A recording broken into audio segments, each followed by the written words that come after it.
우리가 유다서를 보면서 이 유다서를 왜 써야 되는가, 왜 유다서를 기록을 하고 그리고 유다서가 한 장밖에 안 되는데 그 성경에 이렇게 들어올 수 있었는가 하는 거지요.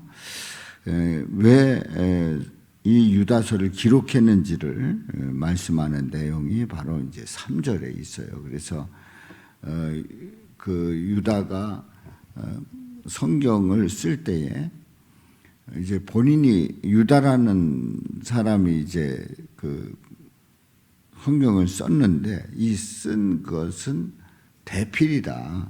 하나님께서 유다서를 쓰게 하는 그 하나님의 감동으로 모든 성경이 기록됐지 않습니까? 그래서 이제 대필 동기가 뭐냐 이렇게 말을 하는 거지요. 유다서가 이 성경을 기록했는데 이 기록은 유다의 생각이 아니라 하나님이 기록하게 해서 기록했기 때문에 대필 동기가 뭐냐, 대신 기록한 이유가 뭐냐 이렇게 이제 묻는 거지요. 그래서 오늘 제목은 유다서의 대필 동기입니다. 이제 3절에 보면 사랑하는 자들아 우리가 일반으로 받은 구원에 관하여 내가 너에게 편지하려는 생각이 간절하던 차에 우리가 믿음을 가졌고 이제 구원받았고 그 구원에 대해서 내가 너에게 편지하려는 생각이 간절했다. 그 편지하고 싶었다 하는 얘기예요. 그런데 이제 그 하반절에 보면 성도에게 단번에 주신 믿음의 도를 위하여 힘써 싸우라는 편지로 너희를 권하여야 할 필요를 느꼈노니 편지 쓸 필요가 있었다 하는 것을 말씀하고 있어요.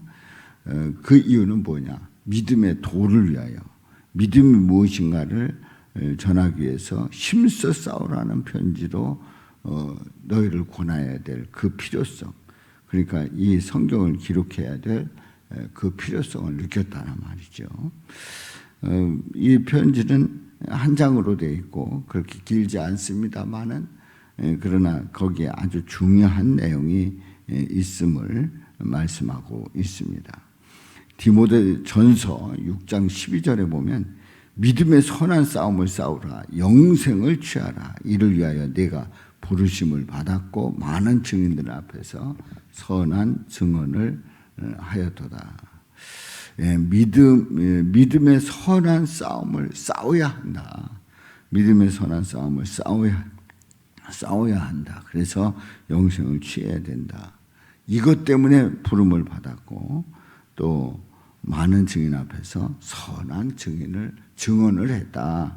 이렇게 사도 바울은 디모데에게 그 편지를 쓰고 있어요. 그리고 이제 디모데후서 4장 7절에 보면 나는 선한 싸움을 싸우고 나의 달려갈 길을 마치고 믿음을 지켰으니, 그러니까 믿음 생활하면서 그 믿음의 선한 싸움이 있음을 말씀하고 있습니다. 누가복음 13장에 보면 좁은 문으로 들어가기를 힘쓰라. 내가 너희에게 이르노니 들어가기를 구하여도 못하는 자가 많으리라 말씀을 합니다. 그러니까 우리가 믿음 생활하면서 선한 싸움을 해야 된다. 달려갈 길을 다 달려가야 한다. 그리고 좁은 문으로 들어가기를 힘쓰라. 믿음 생활하면서 우리가 힘써야 할 부분이 있음을 말씀하고 있습니다. 4절에 보면은 이제 그 내용에 대해서 왜 선한 싸움을 싸워야 되는지, 그리고 왜 이 편지를 썼는지 그 이유를 말씀하는데요. 4절에 보면 이는 가만히 들어온 사람이 있다는 거지요. 갈라디아서 2장에 보면은 이런 말씀이 있어요. 이는 가만히 들어온 거짓 형제들 때문이라. 그러니까 갈라디아 그 교회에 편지를 사도 바울이 보낼 때에 거기에 가만히 들어온 거짓 형제가 있다. 거짓 형제가 있다. 그들이 가만히 들어온 것은 그 거짓 형제라고 말하는 이유가 있어요. 그래서 예수 안에서 우리가 가진 자유를 엿보고 우리를 종으로 삼고자 함이로되, 가만히 들어온 이유가 예수님 안에서 우리가 가진 자유를 엿보는 겁니다. 그런 가운데서 이제 그야말로 믿는 자들의 그 믿음을 변절시키고 그리고 자기들의 종이 되게 하려고 하는 그런 아주 못된 생각을 가지고 가만히 몰래 들어온, 마치 한 공동체처럼 생각을 하면서 완전히 딴 생각을 하고 있는 거죠. 그런 사람들이 가만히 들어오는 사람이에요. 그 몇이 있습니다. 몇이 있습니다.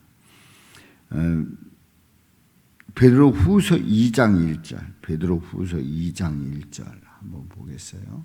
베드로후서 2장 1절 봅니다.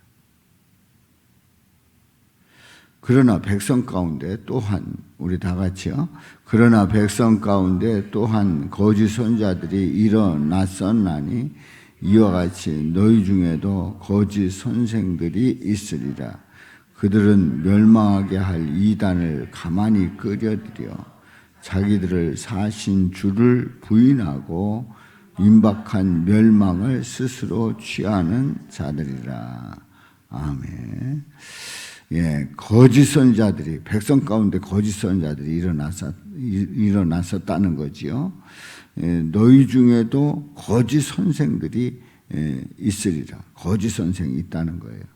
멸망하게 할 이단을 가만히 끌어들이게 되고 자기들을 사신 주를 부인하고 주님을 부인하고 임박한 멸망을 스스로 취하는 그런 사람들이라고 이제 베드로 사도는 편지를 보내면서 주의를 끌고 있습니다. 그렇습니다. 이 거짓 선자가 공동체 안에 얼마든지 들어올 가능성이 있다는 거지요. 그런 자들을 분명히 있다는 걸 염두시키고 일깨우고 그리고 그들을 분별해야 된다는 것을 말씀하고 있어요. 그들은 예적부터 이 판결을 받기로 미리 기록된 자니, 판결을 받기로 미리 기록된 자니, 또한 베드로 전서 2장 8절에 보면 또한 부딪히는 돌과 걸려 넘어지게 하는 바위가 되었다 하였느니라. 그렇습니다. 부딪히는 돌, 걸려 넘어지게 하는 바위가 되었다. 그래서 말씀을 순종하지 아니함으로 넘어지나니, 말씀에 순종하지 않기 때문에 넘어지는 거예요. 이는 그들을 이렇게 정하신 것이라. 말씀을 순종하지 아니하면서 넘어지는 그런 결과를 가져옵니다. 우리 교회 예전에 신천지가 교회 안에 잠입할 때에 많은 사람들이 신천지에 대해서 잘 구분을 못하고 있을 때에 한번 신천지가 교회에 들어간 명단을 확보한 일이 있었습니다. 그래가지고 그걸 쭉 이제 한국 교회에 신천지 사람들이 이제 각 지역에 이런 사람들이 있다 이렇게 해가지고 그걸 CD로 해서 이제 돌린 적이 있어요. 그래서 인천 서구 가정동에 이런 사람이 있다. 그래가지고 명단을 쫙 봤더니 우리 교회에 새신자로 온 분이 거기 명단에 있는 거예요. 그러니까 동명이인일 수도 있어요. 물론 동명이인일 수도 있는데 똑같은 이름이 있는 거예요. 그래서 아니 똑같은 이름인데 그분은 그렇지 않을 텐데 이렇게 생각을 하고 그렇게 판단을 하고 그분은 아니다라고 판단을 했는데, 왜냐하면 우리 교회에 와서 특별히 그 교리적으로 문제를 삼거나 또 교인들을 어떻게 하거나 그러지는 않았단 말이죠.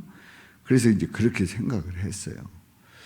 그런데 이상하게 주일날 주일 예배 끝나면 꼭 어딜 가더라고요. 꼭 어딜 가고, 그리고 찬송가 가사를 이상하게 부르고 하는 그런 모습들이 보이는 거예요. 그러다 어느 날 이제 안 나왔죠. 그야말로 그 사람이 와서 이제 뭐 신천 이제 교리로 우리 교인들을 막 휘두른 건 아니지만 틈새가 보이지 않았는지 어찌됐든 뭐 활동 많이 하고 간 건 아닙니다만은 어찌됐든 그런 분이 왔다 갔어요. 그래서 저는 지금도 그분이 동명이인이었으면 좋겠다 이런 생각을 가지고 있는데, 그분이 가고 난 다음에 쭉 생각해 보니까 여러 가지로 시도를 하기는 했던 것 같아요. 근데 어찌됐든 여기 있는 말씀 그대로 가만히 들어온 사람이 있었다는 거죠. 내가 여기서 왔습니다 하고 발표하지 않고 가만히 들어온 사람이 있었다는 거예요. 자, 이런 그야말로 예수 그리스도의 복음 외에 다른 것을 전하려고 하는 그러한 사람들이 얼마든지 교회 안에 들어올 수도 있는 거예요. 자, 그래서 우리는 항상 깨어 기도하면서 분별하면서 우리의 기준이 누가 돼야 되느냐 하는 것을 우리는 분명히 알아야 합니다. 그래서 그 하반절에 보면 4절 하반절에 보면은 경건하지 아니하여 우리 하나님의 은혜를 도리어 방탕한 것으로 바꾸고 홀로 하나이신 주제 곧 우리 주 예수 그리스도를 부인하는 자니라. 예수 그리스도를 부인하는 자니라. 그렇습니다. 예수님을 부인하는 거예요. 예수님을 부인하는 거예요. 주로 고백하지 않는 거예요. 예수 그리스도를 부인하는 거예요.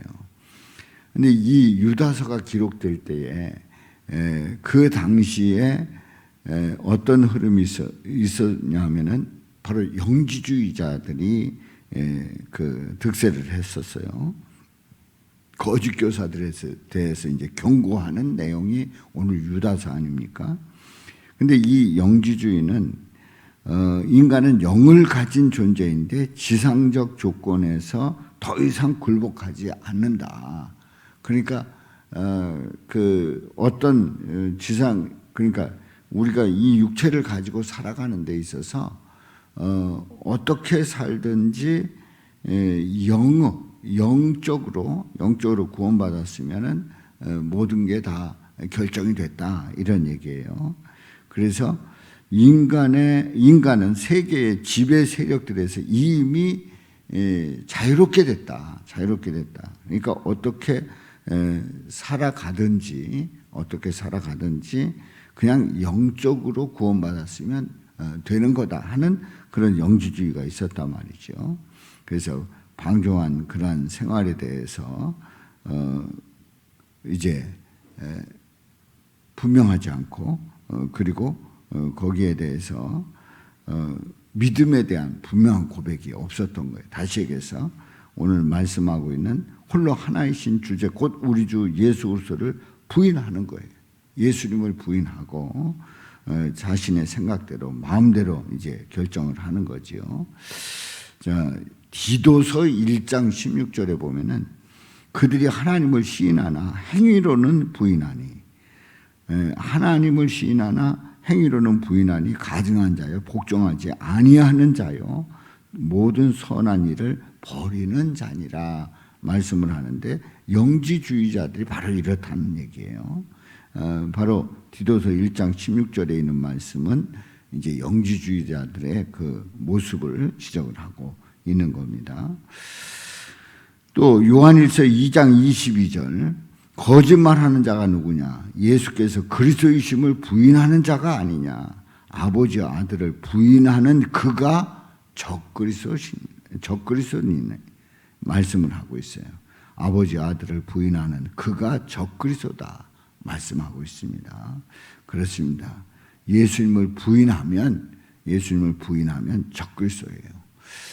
그래서 우리가 우리가 일평생 살아가면서 가장 큰 죄가 뭡니까? 인간들이 살아가면서 가장 큰 죄가, 우리는 뭐 살인죄다, 모한죄다 이런 그 도덕적인 죄를 나열할 수가 있습니다만, 가장 큰 죄가 예수 안 믿은 죄예요. 그리고 예수를 믿는 것 같은데 결국은 예수님을 부인한다.